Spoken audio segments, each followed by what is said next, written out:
Hello, friends. Talk about something. We'll talk about tell you a little story about my grandmother, and I might just bleed it into something that's irritating the shit out of me. My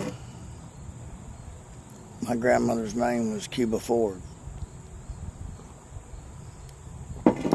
and she was a Birchville.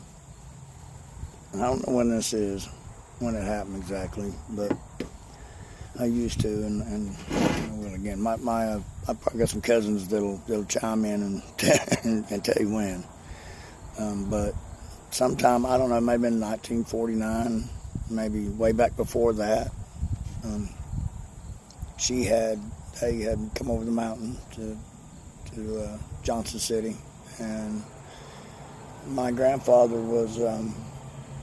He was a little wealthy because he couldn't hardly read or write, but he had money because he'd come across the mountain with the first floor sander that Johnson City desperately needed. And I think that irritated my Papa Jones, but more my grandmother Jones, that because she couldn't figure out why they had a little bit more money than they did. And it's because he was a floor sander and he had the floor sander. And she decided she wanted to become a beauty operator. And back then, that was taboo. In these mountains, that was taboo. Church, they wasn't having it. And I think they had told her, look, if you go to beauty school and you become a beauty operator, you can't come, you won't kick you out of church. And she went to beauty school. And if I'm not mistaken, I'm pretty sure I'm not.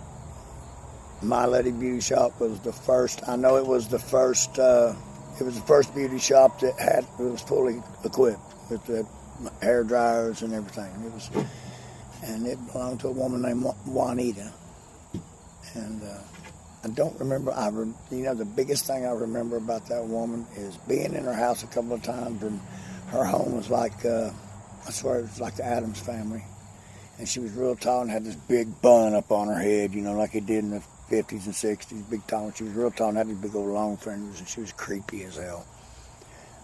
And when that woman died, they took me to the funeral.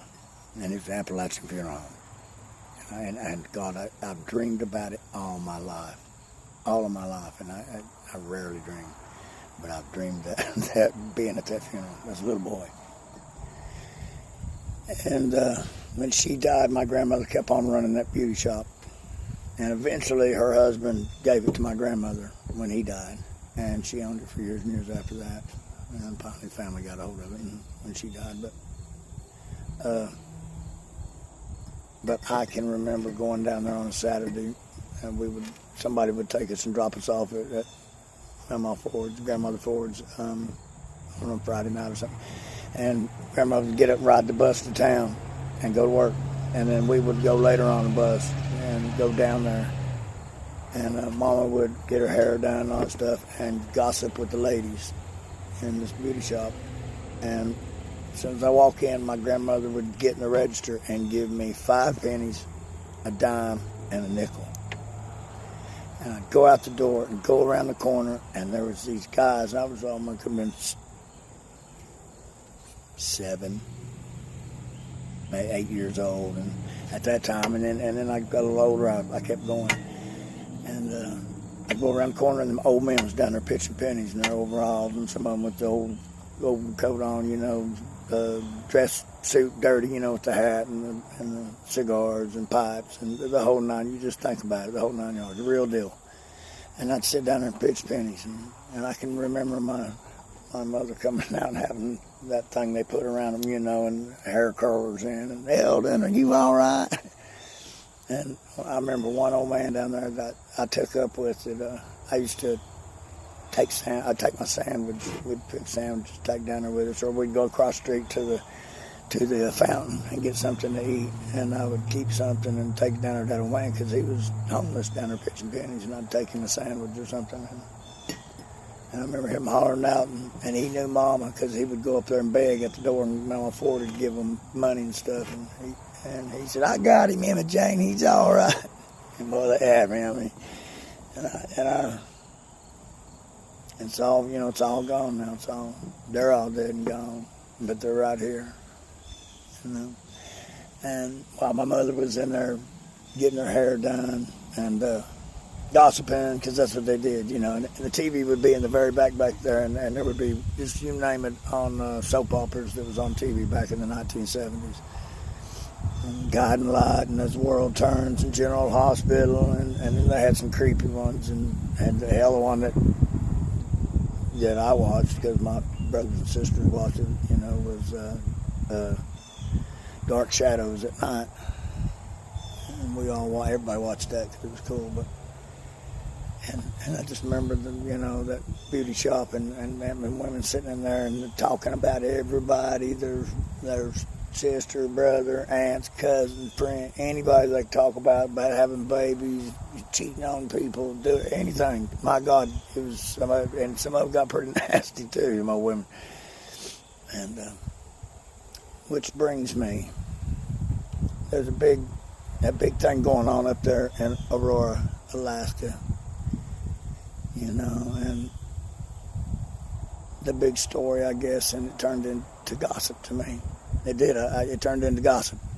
That the Hells Angels was going to Aurora, Alaska, and I've not seen no evidence unless they're going to go up there and, like I said, let's say messed with somebody from HA, and they're going to go up there and surround them, or I don't know, but everybody out talking that they're heading there and they're going to take care of shit and everything. You're not helping anything if you don't know what you're talking about. And we don't know we've not had anybody from the Hells Angels stand up and say, hey, we're going to go up here and take care of this. We've had other bikers say, yeah, they're going, or no, they're not going, or they wouldn't be going unless somebody messed with one of them. And, this is the only news channel, if you really want to know the truth, that we got that we can rely on getting anything that's real. And if you keep this crap up, gossiping about what's not real, we're not going to be able to believe in anything that's going on. And believe me when I'm telling you the truth. Let's make sure we know what's going on before we get on here and start saying things we don't know. Because it's not helping anything. All we're doing is you're just hurting. If you're doing it trying to get people to hit on your side and everything, you're cheating on you. It's not right. Don't make up shit that ain't right and put it on here. And you got people believing and everything. What about them people in Aurora, Colorado that's on the phone here that's watching you say, hell, the Hells Angels are on their way up there to take care of that shit? How do you think they're feeling? And some of them that can't take care of themselves. Yeah, there's a lot of places in America them some bitches don't want to go.